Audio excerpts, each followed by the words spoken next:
سلام احبابي، واش راكم؟ ماذا بي تكونوا بالف خير وانتم تشوفوا هذا الفيديو ماشي باش تفرجوا عليه بصح باش تسمعوه، باسكو هذا بودكاست.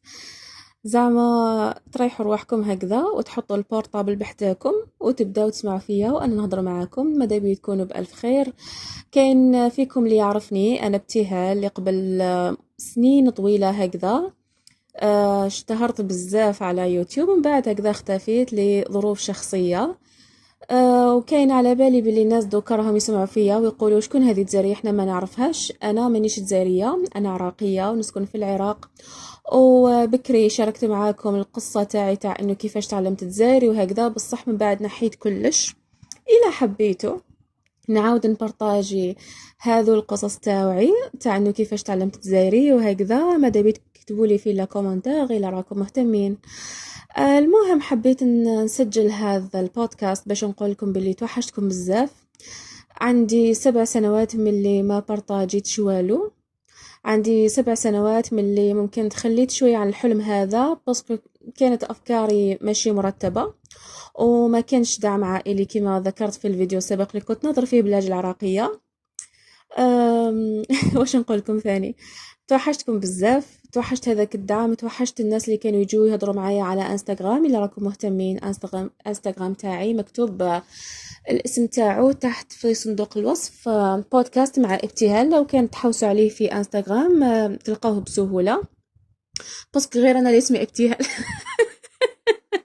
المهم توحشتكم بزاف. جاني واحد تعليق من المتابعين القدم، قال لي باللي توحشناك هكذا كي تهضري بالجزائري. قلت له ان شاء الله ندير واحد لا فيديو نهضر فيه بالجزائري، ودوك راني ندير في هذا لا فيديو. توحشتكم بزاف.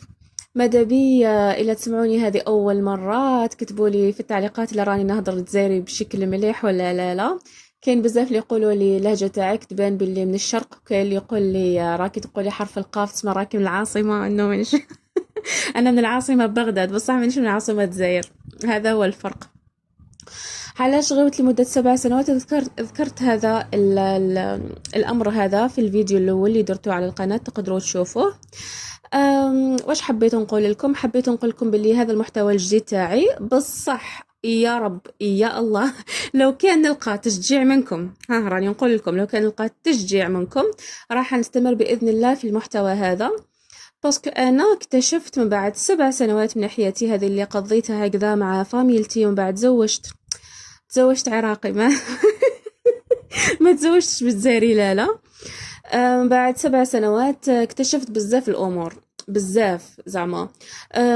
اكتشفت واش راني نحب، واش راني نكره، واش راني نسحق من هذه الدنيا، واشنو هو طموحي في هذه الدنيا، واش راني رايحه ندير من بعد. زعما الانسان هكذا كل خطره على خطره كي يكبر يبدا يفهم روحه مليح، يبدا يفهم هو واش يسحق من الدنيا هذه، يبدا زعما تجي في باله بزاف الافكار، يولي كي يشوف هو كيفاش يتعامل مع الغاشي والغاشي كيفاش هكذا يتعاملوا معه، يبدا يحس باللي زعما راني دوك فهمت الناس كيفاش يخموا، وفهمت انا واش نسحق، وفهمت الناس كيفاش لازم هكذا نتعاملوا معاهم.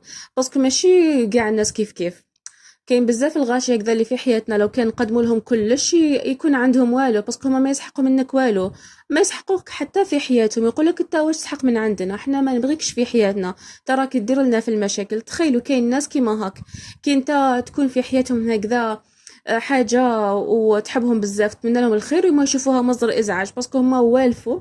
كاين واحد الغاشي حاشاكم والفوا على يعيشوا هكذا في مستوى أدنى من مستواهم، ولا هذا هو مستواهم الحقيقي. بصح احنا نشوفون باللي ما يستحقوا الأفضل، بصح لا هذا ما مستواهم الحقيقي. دوك راني نهضر بالتشفير. على من راكي تهضري؟ راني نهضر نهضر على واحد الغاشي اللي في حياتي، هذا ما كان. المهم قولوا لي الا نحب تحبوا زعما ندير هكذا واحد لا فيديوز تكون شويه طويله، باسكو بودكاست وهكذا تسمعوهم، زعما تكونوا تسمعوهم وديروا كاش حاجه في حياتكم، تغسلوا المواعن، تسيقوا الدار، تكون هكذا مروح من الخدمه تسمع واحد الحاجه في طريقك. زعما كاين بزاف الافكار، على بها درتو بودكاست باش ما يجيش هكذا زعما لازم تفرج ولازم تقعد ولازم كاع التركيز تاعك يكون مع لا فيديو. لا انا ثاني انسانه مشغوله وعندي في حياتي بزاف صوالح نديرهم، على بها حاجه خفيفه ظريفه هكذا تسمعها وانت راكي دير حاجه في حياتك. انا نشوفها حاجه بزاف مساعدة وجميلة ولا بأس بها. نتوما قولوا لي رايكم في لي كومونتير، ونحبكم بزاف. يا سلام.